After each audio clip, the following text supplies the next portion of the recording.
Class 8th हमारा syllabus ज़्यादातर हिंदी बसंत का पूरा हो चुका है, ग्रामर्स का भी। तो आज हम पानी की कहानी, ये आपका लेसन थोड़ा सा रह गया, इसका सार मैं बता देती हूँ। एक पानी की कहानी है कि वह पानी किस तरह से होता है। तो ये इसमें क्या है कि एक लेखक है जो पानी की छाड़ी के मोती तो खड़ा हुआ है छाड़ी के पास, तो एक मोती की बूंद टपक कर उसके हाथ पर आ पड़ती है।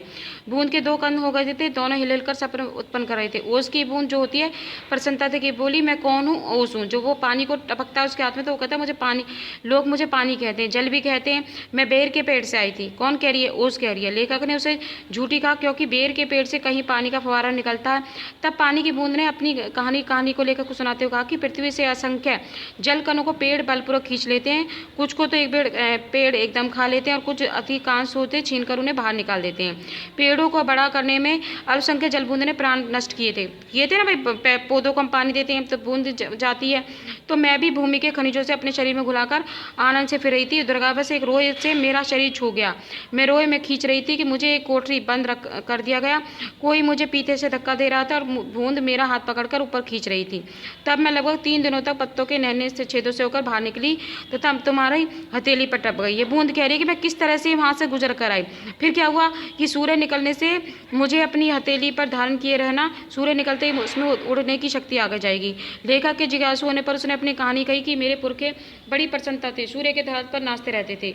एक दिन एक प्रचंड प्रकांड सूर्य की ओर पड़ा और उसकी खिंचाव संभाल न सका, कई टुकड़ों में टूट गया। उन्हीं में से एक टुकड़ा पृथ्वी बना। इस तरह से इसने समझा।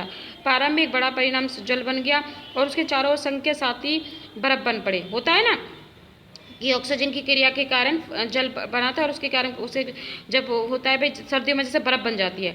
जब सूर्य की किरणें पड़ती हैं तो उनका सौंदर्य निखर पड़ता है। जब सूर्य निकलता है तो चारों तरफ बर्फ ही बर्फ दिखाई देती है, तो बहुत आनंद होता है। ठीक है, यह समय लाखों वर्ष तक चला। फिर बूंद बोली, मैं 1 मास में समुद्र में इधर उधर घूमती रही। फिर एक गर्म धारा से भेंट हो गई और मैं पिघल गई। पानी पिघल कर समुद्र में मिल गया और विचित्र जीव बन गया। सामने से एक जीव आता दिखाई दिया, मानो कोई लालटेन लिए मुझे घूम रहा था। यह एक अत्यंत सुंदर मछली थी। इसके शरीर से एक प्रकार की चमक रही थी।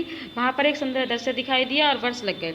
ठीक है, इस तरह से देखा जाए तो ये पानी की ये कहानी है कि किस तरह से जो पानी है वो किन किन क्रियाओं से गुजरता है और किस तरह से वो हमारे तक पहुंचता है। ठीक है, तो ये आपके जैसे लेसन का मैंने एक तरह से निचोड़ बताया है।